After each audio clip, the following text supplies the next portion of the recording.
Hello प्यारे बच्चों, एक बार फिर से आप सबका अपने YouTube चैनल पर स्वागत है।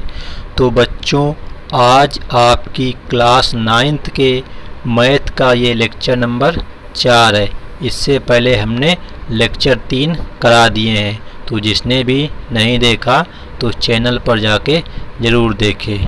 तो नवोदय विद्यालय कक्षा 9 प्रवेश परीक्षा 2022 इम्पोर्टेंट प्रश्न। तो ये तुम्हारे प्रश्न जो हमने पहले करा दिए हैं, जैसे प्रश्न नंबर 1, ये सब तुम्हारे प्रश्न नंबर 1 से लेकर के प्रश्न नंबर 30 तक हमने 3 वीडियो में इनको 10-10 करके करा दिए हैं। तो आप लोग चैनल पर जाकर इनको देख लें। तो आज की वीडियो में हम आपको प्रश्न नंबर 31 से कराएंगे। तो देखते हैं प्रश्न नंबर 31।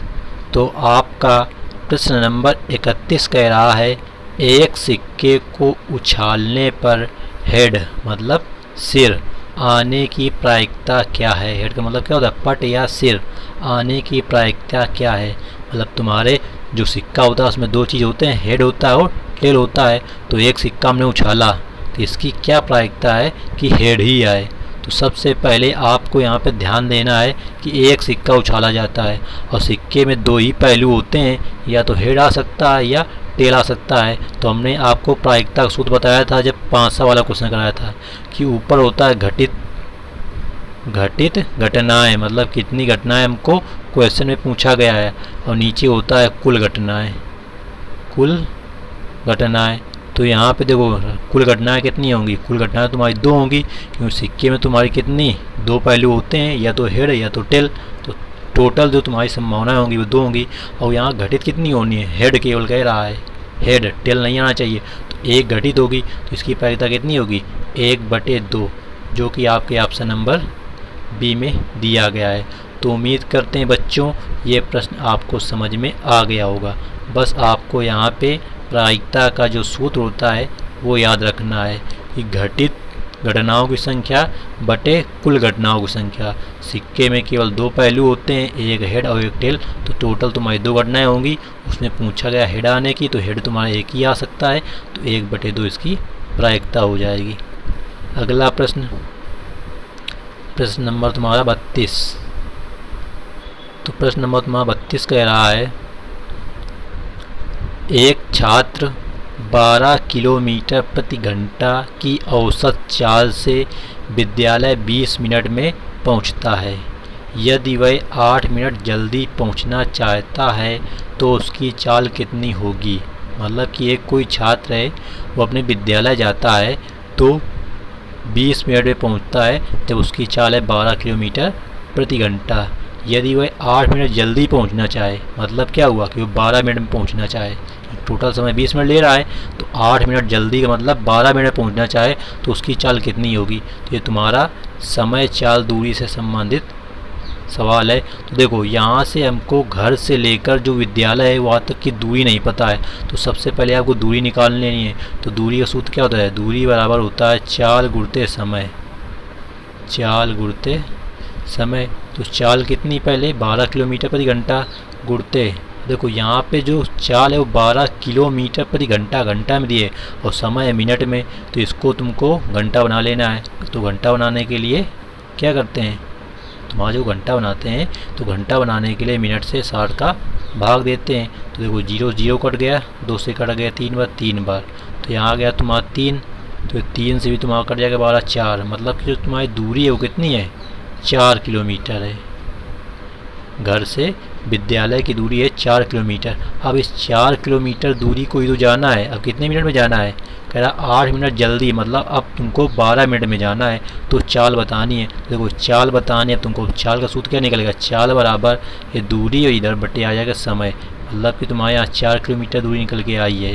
तो यहाँ पर हमको निकालना है चाल, तो चाल बराबर दूरी आई है 4 बटे समय कितना लेना है 12 मिनट, 12 मिनट। तो ये भी मिनट में है, तो इसको हमको क्या बनाना पड़ेगा घंटा।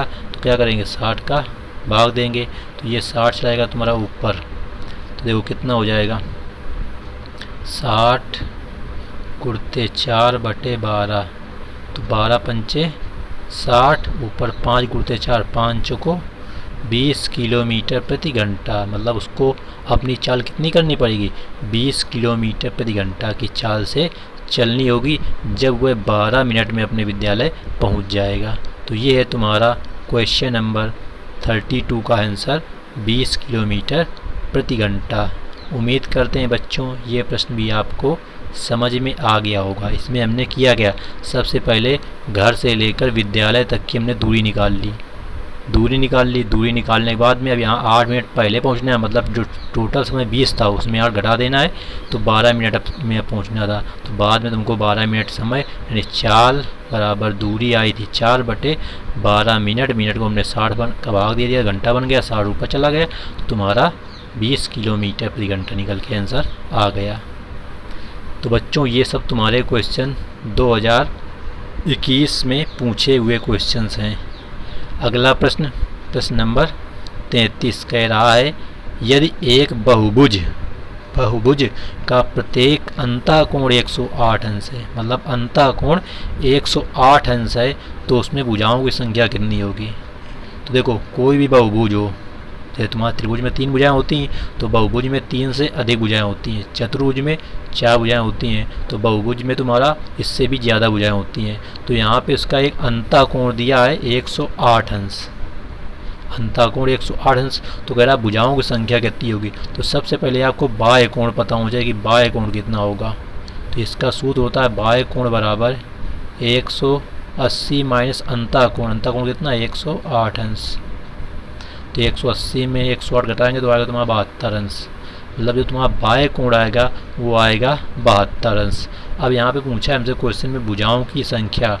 तो भुजाओं की संख्या के लिए आपका सूत्र होता है n बराबर 360 बटे बाह्य कोण,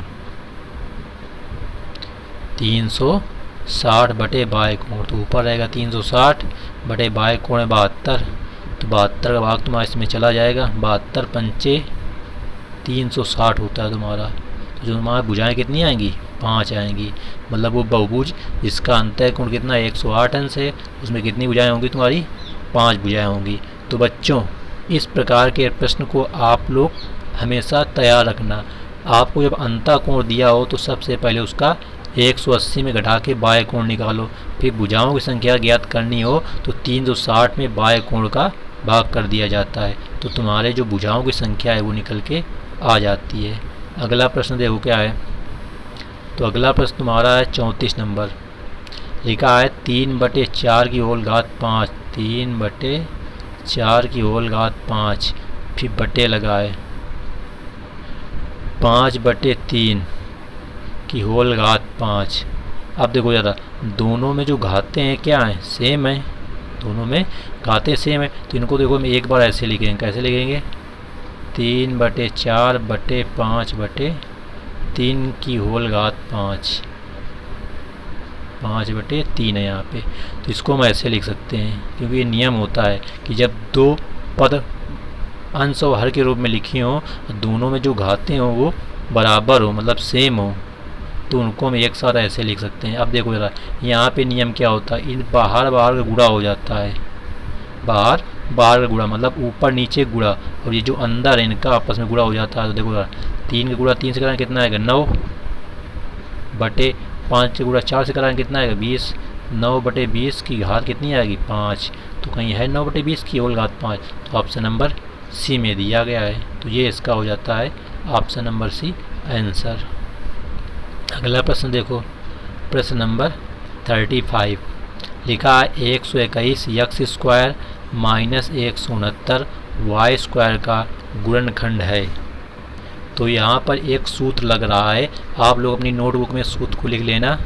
सूत्र होता है ए स्क्वायर माइनस बी स्क्वायर। अगर कहीं लिखा है तो वो बराबर होता है, एक ब्रैकेट में दोनों को जोड़ देते हैं मतलब a प्लस बी, और एक ब्रैकेट में दोनों को घटा देते हैं मतलब a माइनस बी। ये होता है इसका सूत्र। तो आप लोग अपनी नोटबुक में इस सूत्र को लिख लीजिए।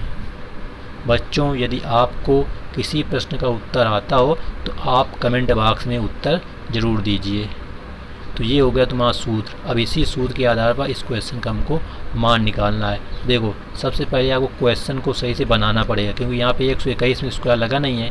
तो 121 किसका स्क्वायर होता है? 11 का होता है। तो इसको हम लिखेंगे 11x का स्क्वायर, 11x का स्क्वायर माइनस 169 होता है 13 का, तो इसको लिखेंगे 13y का स्क्वायर। तो देखो बन गया ना सूत्र तुम्हारा यहाँ पे, a square minus B square. तो एक ब्रैकेट में जोड़ो दोनों को, मतलब 11x प्लस 13y एक ब्रैकेट में आएगा। अब एक ब्रैकेट में 11x माइनस 13y। तो देखो कहीं ऑप्शन में है 11x प्लस 13y और 11x माइनस 13y, तो ऑप्शन नंबर किस में? बी में दिया हुआ है। तो ये इस प्रकार तुम्हारा बी नंबर जो है वो सही हो जाता है। तो आपको जो हमने सूत्र बताया वो सूत्र याद रखना है, उसी पर आधारित आपका क्वेश्चन नंबर 36 भी है। तो जरा देखते हैं अब क्वेश्चन नंबर 36। देखो यहाँ पे लिखा है 999 का स्क्वायर माइनस 995 का स्क्वायर का मान है। तो यहाँ भी ये है ए, ये है बी, तो ए स्क्वायर माइनस बी स्क्वायर एक ब्रैकेट में क्या करें? जोड़ेंगे। तो जोड़ो ज़रा, 999 प्लस 995 एक ब्रैकेट में 999 माइनस 995, मतलब कि एक ब्रैकेट हमने क्या किया? जोड़ा था। 999 प्लस 995 एक ब्रैकेट में 999 माइनस 995, इनको जोड़ो ज़रा। तो देखो यार जोड़ते हैं, ये 5 और 9 14 हासिल 1, 9 1 हासिल 10, 10 9 19 हासिल वाला 1, 9 1 10, 10 9 19, कितना आया? 1994। यहाँ ब्रैकेट लगा, मतलब ब्रैकेट के बाद वो गुणा। 999 में आपको 995 घटाना है, कितना आएगा? 9 में से 5 गया 4 और 9 में 9 गया 0, 9 में 9 0, तो उसको लिखा नहीं जाएगा। मतलब आएगा तुम्हारा 1994 गुणते 4, तो गुणा करा लो। 4 चुको 16 हासिल लगा 1, 4 नहीं 36 हासिल वाला 1, 37 हासिल लगे 3, 4 नहीं 36 3 39 हासिल 3, 4 का नाम 4 3 7, 7976। तो ये ऑप्शन नंबर डी में दिया हुआ है। तो इस प्रकार आपका प्रश्न नंबर 36 सॉल्व हो जाता है। तो बच्चों इसी प्रकार के प्रश्न आपके इंट्रेंस एग्जाम में भी पूछे जाएंगे। अगला प्रश्न देखो, बहुत ही सिंपल सा प्रश्न है। लिखा है -3x² plus x² minus 2x² बराबर क्वेश्चन मार्क, मतलब इसका मान कितना होगा? देखो बहुत ही सरल है। यहाँ पे x² की पहले कुछ नहीं तो 1 में आ जाएगा, मतलब कि x² तो 1 है। या ये सोच लो, देखो x² सब में क्या है? कॉमन है, इसको हम कॉमन ले लेंगे। x² देखो अंदर क्या बचेगा? यहाँ बचेगा माइनस का 3, यहाँ कुछ नहीं है तो यहाँ 1 माना जाएगा, यहाँ बचेगा माइनस का 2। तो इनको जोड़ लो ज़रा। देखो माइनस का 3 और माइनस का 2, माइनस का 5 हो जाएगा। माइनस 5 में प्लस वाला 1 घट जाएगा, कितना का? माइनस का 4, और ये तुम्हारा और रहेगा x²। तो देखो कहीं ऑप्शन में दिया गया है -4 x²। तो ऑप्शन नंबर सी में दिया हुआ है। तो इनको आपको क्या करना था? केवल जोड़ना था।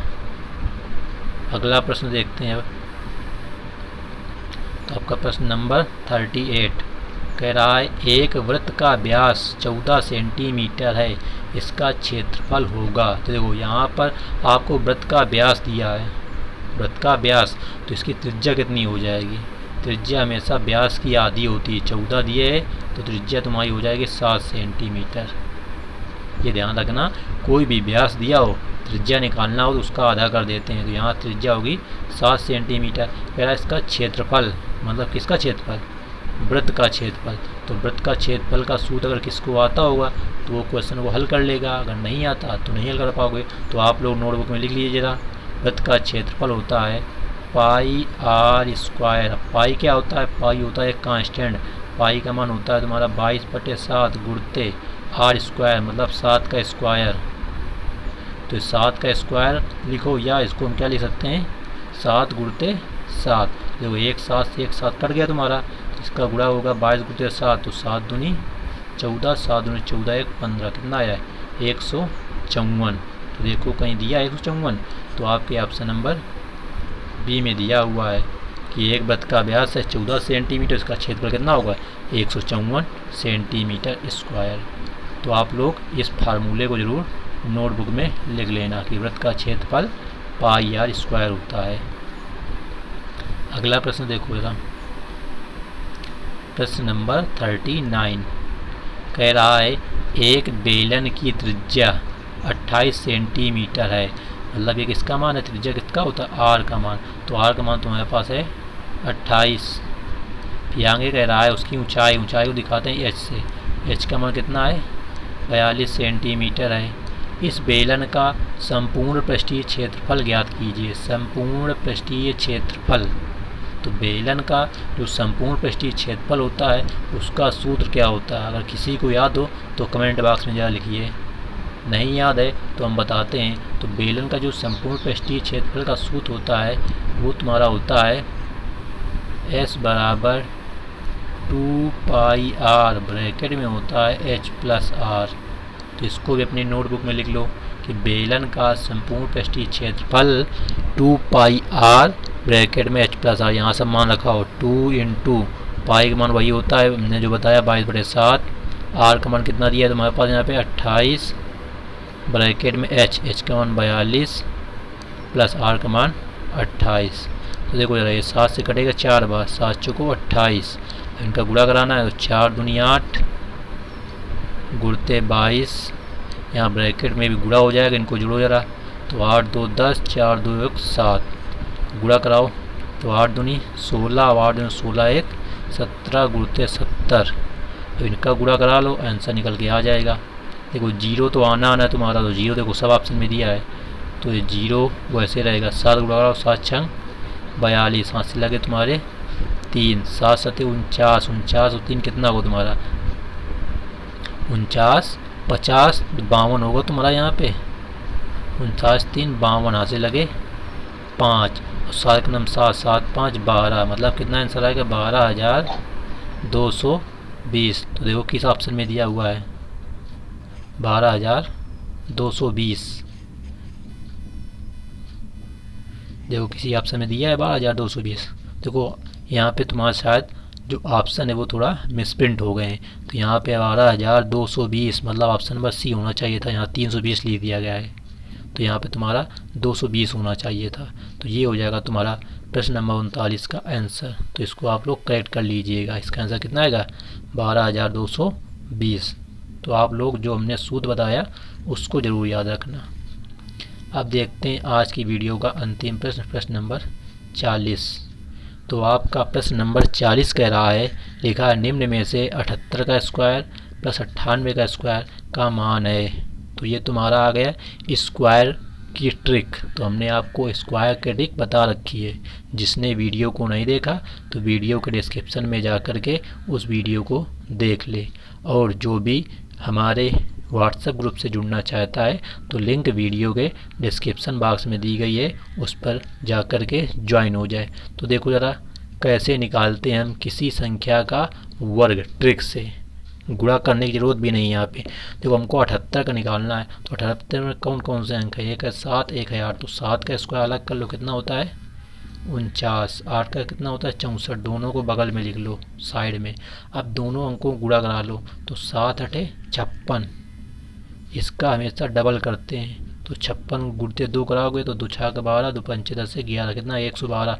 जो 112 आया वो इकाई अंक जो 4 उसको छोड़ करके दूसरे अंकों को नीचे लिखते हैं, मतलब 1 1 2, इनको आपस में जोड़ देते हैं, तो ये 4 ये 6 2 8, ये 1 9 1 10, ये 4 1 5 हासिल वाला 1 6, कितना आया 6084। इसी प्रकार 98 देखो करो तो 9 का कितना होगा 81, 8 का 64, 9 गुणते 8 करोगे कितना आएगा 9 8 72, 72 गुणते 2 तो 72 गुणते 2 होता तुम्हारा 72, 2 दूनी 4 2 7 14, इनको भी जोड़ दो, इकाई का हमने छोड़ दिया, तो ये 4 ये 6 4 10, 4 1 5 हासिल वाला 1 6 9।